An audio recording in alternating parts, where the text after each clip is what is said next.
Hey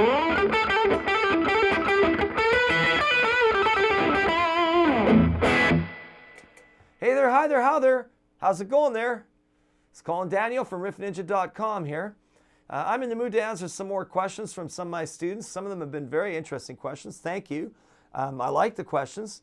This one's from Justin. What does it take to be a good lead player? Ouch, ouch, ouch, ouch. Wow. He says he's gone through his scales. He plays his scales. He's tried everything he can. Well, my first question is, do you realize that, and this is not so much a playing lesson, but a talking lesson that way, but do you realize that there's many great guitar players that use their guitar as their voice? They treat their guitar like they'd sing. Say, for example, Joe Satriani, who writes some great instrumental. And he basically, since he's not that much of a singer, he basically uses his guitar as the voice. So he's thinking melody when he plays. He's thinking about the melody. He's taking notes out of the scale. I mean, you can play a scale till you puke, right? It won't sound anything more than the scale unless you put some personality into it. The question is, how do you feel? You know, it used to be that people believed that only a black man could play the blues. But hey, us white boys can play too, you know. Of course the black men can play the blues. They're the ones that woke up the white boys to it. That's all fine and dandy and cool. I'm all for it, man. Bring on all those great guitar players. Some of the greatest blues players have been black. But then there are a few that have come out recently that aren't, because they've also studied it. It's a matter of studying it and understanding it. Anybody can play the blues, that no matter what your skin color, anybody can play the blues if you know how to convey feeling out of your guitar. And that would be one of the places I would say, you know, what it takes to be a good lead player is understand the blues. The only music that blues doesn't permeate is classical music. And if you want to play that, you're kind of on the wrong channel, because I don't want to play classical music. I studied it, but I'm not into it that much. Although I use some of my classical technique and some of my classical theory to help me write songs that maybe bridge a bit of that. Overall, I think my favorite music has got to be country blues, country, you know, like the Lynyrd Skynyrd, the Southern rock, the heavy Texas blues like Stevie Ray Vaughan, the Jimi Hendrix. I mean, I like blues. I like a lot of different blues. I like some of the modern blues, some of the newer stuff that's coming out. So you have to know your scales. You have to understand where that came from. But then there's the emotive part of it, the feeling to it, the emotion, and you've got to look at channeling how you feel into the guitar. How do you express that on a guitar? Well, there's certain techniques you need to study. For example, a string stretch, or a string stretch and a hammer-on could create certain emotions in a riff, rather than just me going. Because I can take these notes and just play these notes over and over.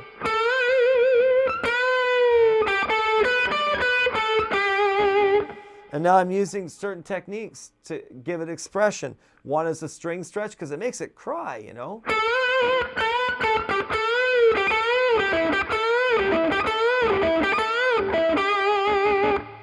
And then it's the hammer-on. Some excitement.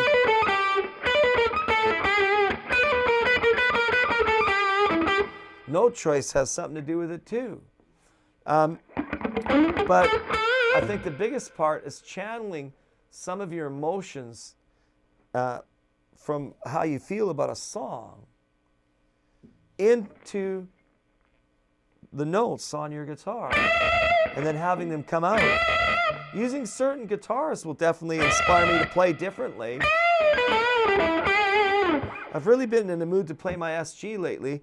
It's a really inspirational guitar for a lead guitarist, because I can get up to the last fret very easily. It's got good access. That's the way this guitar was designed.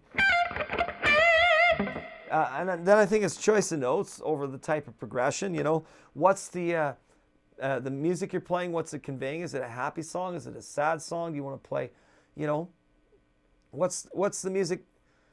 What's the song about? You want to maybe pick a theme on it. Like I said, string stretches, hammer-ons, pull-offs, that kind of thing. Of course, all those techniques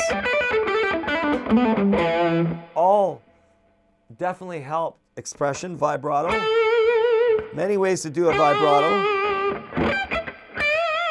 I mean, if I stretch a string like this, stretch it first and then pick it.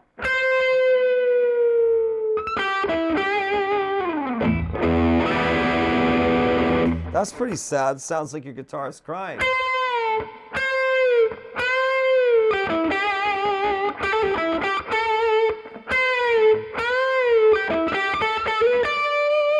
How long you hold a note. What chord is playing underneath you when you hold that note. And of course you have to know the notes in your scale somewhat, or at least be able to hear them. Lots of players go just by instinct, you know. You don't have to play fast to be good. You just have to pick the right notes. Take a look at a guy like B.B. King. He can play fast if he wants, but he doesn't have to. He can play just a couple notes in the right spot, and man, it sounds so good. After that, even though he's singing a sad song, you feel better. So you see, there's that too. Good music can heal, make people feel better. That's what the blues is all about. Really, the blues isn't about feeling sad. The blues is about getting over your sadness by playing through it, and then making everybody feel good about the fact that not only have you had a sad experience, but other people have had the same experience too. So you kind of get over it that way. So the blues, in my opinion, is therapy. If you've had a bad day, then convey it through your guitar. You don't need a lot of notes. You need to feel it, right? How do you feel it? Well, you got to get your fingers talking. How do you get your fingers talking? Well, it's through these string stretches, vibratos,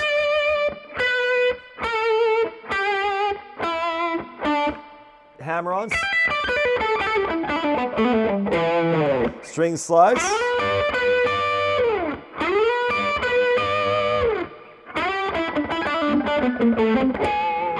and don't think of the scale so much. Think about what the song is trying to convey, and treat your guitar like your voice. Don't say anything. Play it. Play what you want to say, what you want to say to somebody. Play how the song's coming across to you, how the song feels to you. Use your guitar as a voice rather than just playing it like a block of wood and playing through your scale. If you just play scale notes, that's the way they sound, like scale notes. You might want to add a little character to them.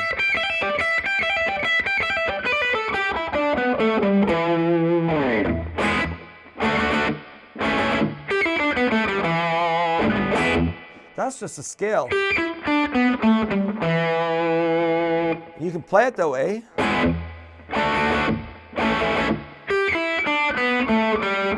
But it doesn't sound very exciting.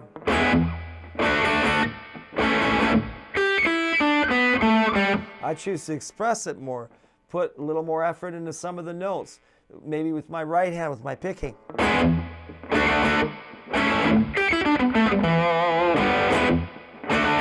You know, so that emotion has to be conveyed. Your tools are your fingers, your pick or your fingers here on your right hand, on your left hand, your technique on your left hand, and your ears to what you hear and how you're going to connect what you hear and how you feel about a certain song, how you're going to connect that to the scales that you know, and eliminate the fact that they sound like scales, even though every lead that you ever play is out of a scale. So, Justin, I hope that this has helped you out. One more word of advice for you is that the better you know your scales, the easier it is to put feeling into them. So if you knew your scales really, really well, and you didn't have to think about them so much, then you could put more emotion into it without having to struggle with the technical end of the scale. And everybody's different, so you have to give yourself a little patience and keep trying. Try recording yourself and listening back.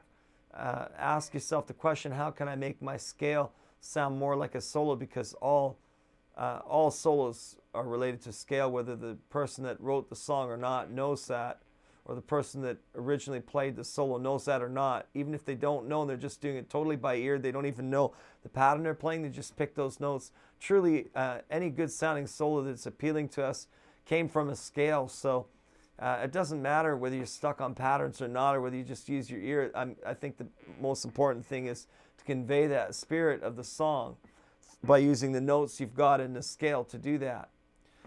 There's a lot of other factors involved in playing good lead, but I hope that gives you some insight into what is needed. Anyways, it's been a pleasure helping you. Don't forget to subscribe. And why don't you check out my site if you want some serious lessons at riffninja.com. And we'll see you later. Take care.